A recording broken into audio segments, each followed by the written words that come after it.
Right, I'm back and we're having fun with Book Creator. So I left you with creating your book and now I'm going to show you how to share it.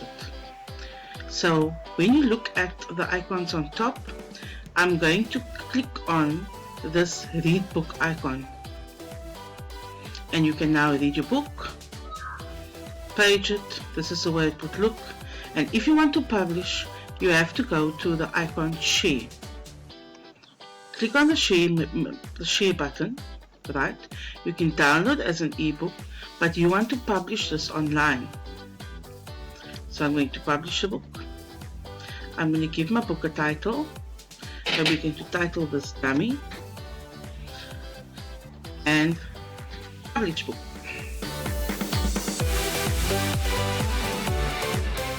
Right. If you want to share this book with someone else, you need to click on Copy Public Share Link to Clipboard. Once I've clicked on that, it copies to the clipboard.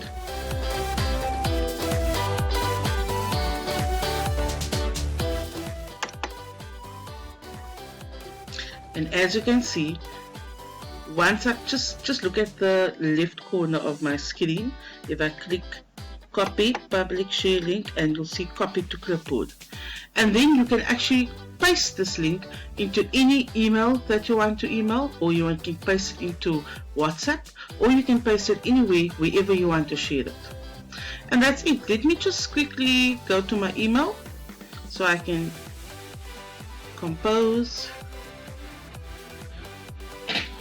and let's just say Dummy. Now when I want to share this, I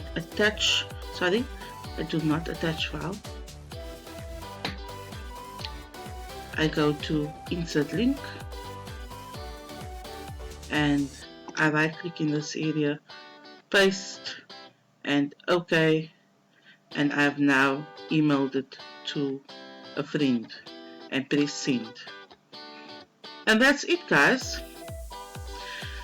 If you enjoyed this, there will be more tutorial videos for ICT integration and remote teaching and learning. I will be showing more digital tools in the future. Please don't forget to like and subscribe to my channel. Thank you.